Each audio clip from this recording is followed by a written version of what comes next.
نازو انا څوک وه؟ په تاریخ کې د نازو انا مکمل معلومات شته. نن مو دوستانو د نازو انا په باره کې مکمل معلومات راپورته کړي دي. نازو انا زیږېدنه 10/1/15 هجري سپوږمیز کال د سلطان ملخي لور او د میرویس خان مور وه. د نوموړي پلار سلطان ملخي سور غره ته نږدې په یوه جګړه کې ووژل شو.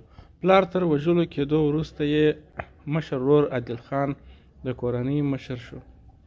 عادل د پلار د وژنې د بدل اخیستو په نامه جګړې ته لاړ.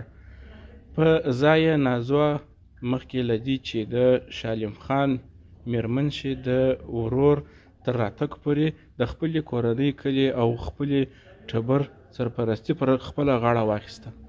په ډیره میړانه یې د خپل کور کلي او ټبر ساتنه کول او مشري یې وکړه.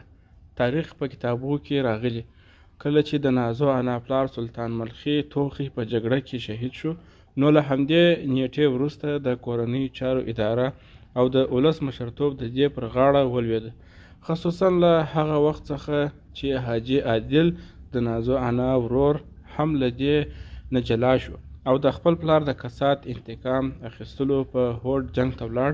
د کلي او کور ساتنه هم نازو انا ته پاتې شوه. یوه پښتانه زلمي په څېر توره تر ملا کړه او له څو ننګیالیو تربورو سره یې په ځای خپل ټاټوبی د پردیو له هجومه وساته. نوموړي چې یوه دینداره او نومیالي پیغله وه، دیني زده کړې یې په خپل کور کې ترسره کړې وې. د ډوډۍ په ورکولو او میلمه پالنې کې ډېره میړنه وه. د سخاوت او د زړورتیا نوم یې تر خیبره رسېدلی و.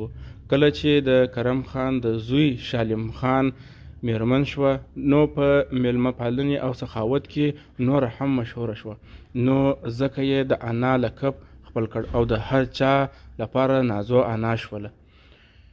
ګڼو تاریخ پوهانو لیکلي چې میرمن نازو د دې ترڅنګ چې یوه هوښیاره میرمن وه، له ادبیاتو سره یې هم ځانګړې مینه درلوده. هغې هم ځینې شعرونه لیکلي دي. نازو انا خپلو اولادو ته په اوداسه شیدې ورکولې. نازو انا د دیني علومو ترڅنګ په شعر ویلو کې هم لاس رسی درلود او ښکلي شعرونه به یې ویل. د یوه ښکلي شعر نمونه یې په دې ډول ده.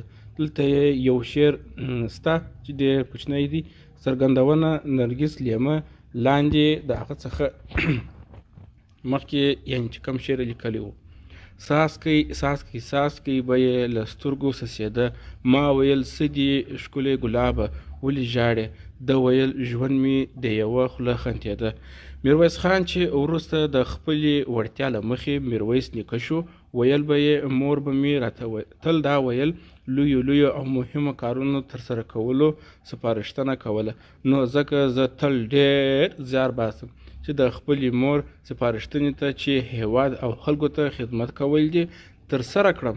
نازو انا د خپل زوی میرویس خان په روزلو او پاللو کې ډېر زیار ګاللی دی.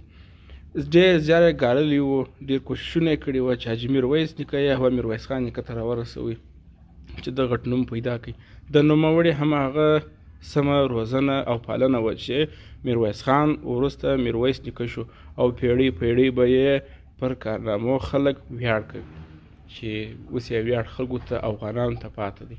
په تاریخ کې مکمل د میرویس نیکه بیان تاسو پر دوستانو رسولی و. را سره مل پاتې سئ، ویډیو تعقیب کړئ،